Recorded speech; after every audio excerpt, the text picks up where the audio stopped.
Hello students, I Anjay Kumar. Again today I will explain a new chapter, that is nationalism in India. The serial number 3, chapter number 3 in your history book.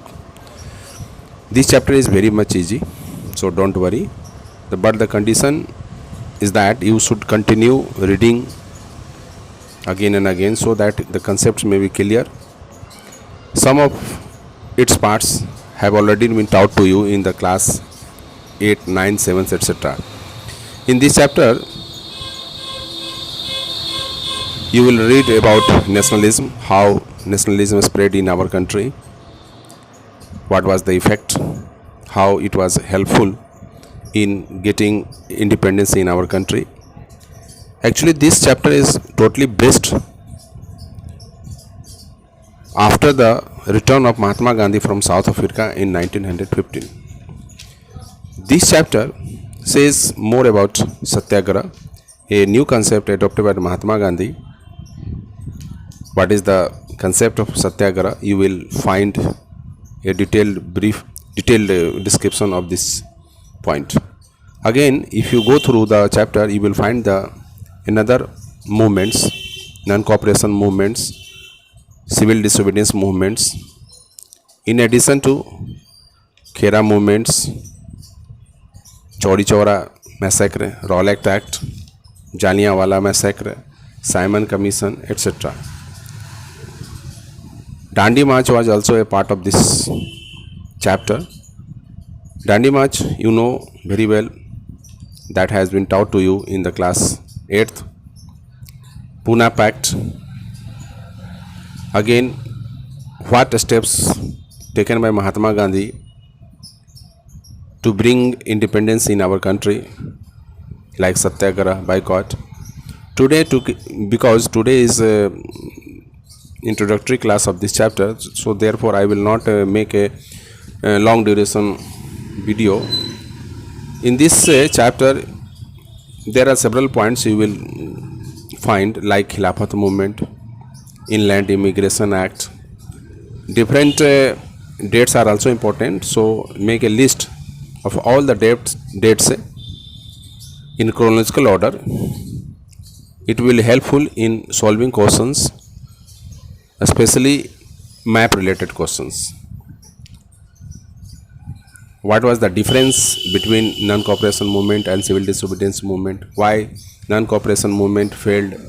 What was the objective of these two movements?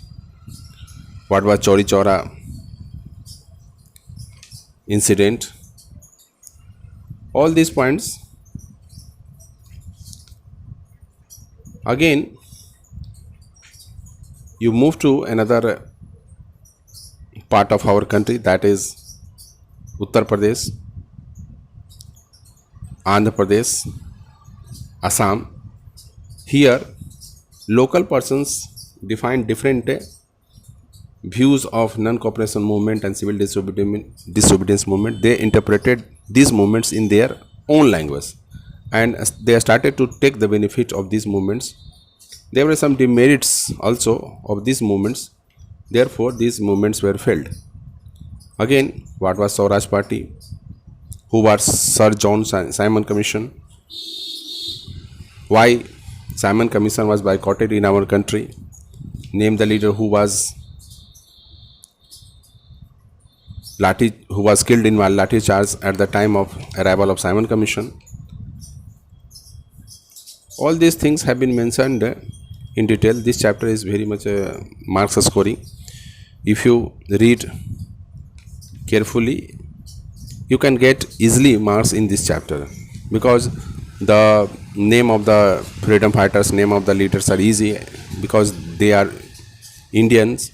Therefore, it is easy to learn all those names. This chapter actually starts when Mahatma Gandhi returned from South Africa. In South Africa, he successfully implemented the Satyagraha. Satyagraha at that time was a new concept, because Mahatma Gandhi was a supporter of non-violence. Therefore, he adopted the principle of Satyagraha. means seek for justice. It was the firm belief of Mahatma Gandhi that if the reason is genuine, there is no need to take violent activities, violent action. Again, in this chapter, you will find the role of Dr. Bhim Rao Ambedkar. It is also important to know about Indian National Congress.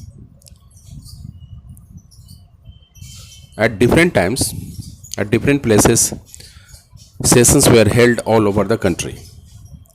And what was the agenda of each Indian National Congress session, when it was held and where it was held?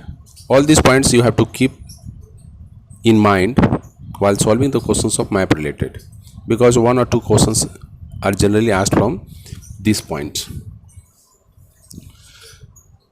My earnest request to all of you to go through the chapter, read at least 4 pages of this chapter, so that I can make you understand the concepts clearly when in the next class I will speak or give some material to read. Then you will be in a position to grasp all those points, adopt all those points easily. Otherwise it will be very difficult for you. I hope you can easily understand what is the basics of this chapter, why this chapter has been introduced in our 10th class syllabus in history. One more point I would like to say is that whenever you read this chapter, at the time of reading this chapter, please put a pen in your hand and note down the important points that you feel they are important from examination point of view. It will be very beneficial, because generally what I feel that whenever the students give the answers of any questions in history especially, they are very much aware of the answer, but they are not in a position to express themselves clearly. So the meaning of the sentences, or whatever the sentences, whatever the words have been written by the students, are not clear to the examiner.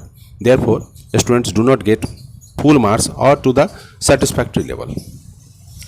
So please keep all these things in mind. Thank you.